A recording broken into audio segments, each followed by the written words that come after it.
I'm gonna get some insulation put up, and then whenever I get it up, I'm gonna tape the seams to help air seal it. I'm not gonna be putting drywall up, I'm gonna be putting corrugated metal up for the ceiling. So I'm gonna tape the seams, try to air seal it. That way, it'll help hold some of the heat in the wintertime. It'll help insulate the house. You won't be losing any heat through air gaps. Anyways, let's get started on that. And right now I'm just going to be putting some fiberglass insulation in. Once I get that in and I get some sealing up, later on I'll go in through the attic and I'll blow in some cellulose on top of it to bring it up to where I want. I just want to get a little bit of insulation in right now. Plus I'm using the paper backing on the insulation as a vapor barrier. Instead of rolling out like, I guess you could use plastic, I don't know. I wouldn't feel comfortable doing that. But anyways, we're gonna get started on that.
I got most of the insulation done. There's still some more I need to do. I tried taping a couple of pieces off camera. I don't think it's going to tape real good, so I said never mind, I'm not going to waste the energy on doing that if it's not going to hold good.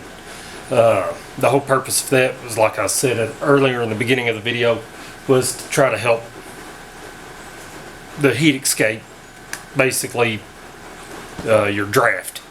I don't think I'm going to have much draft anyways, because on top of this is only R13 insulation and it's fiberglass. I'm not big on that, but I wanted the paper backing to help out with how I'm doing my ceiling. I'm doing metal. The paper backing would help hold in it'll help stop draft, I should say. Anyways, but I'm still going to have another 14 to 18 inches on top of this with cellulose. So that's going to pretty much stop any heat loss.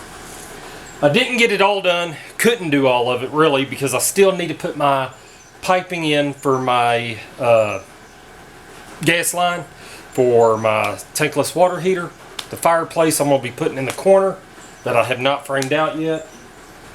And even though we're probably going to use an electric stove, I wanted a gas line just in case we ever decided we wanted to use a gas stove. Electric's easier, but I like how gas heats up quicker. Anyways, so right through here is where my pipeline's going to run, and then also it's going to tee off and go this way to the tankless water heater over where the washer and dryer is going to be at. But that's pretty much video. I know it wasn't a whole lot to be shown. It's just insulation. It's no big deal. Appreciate y'all watching.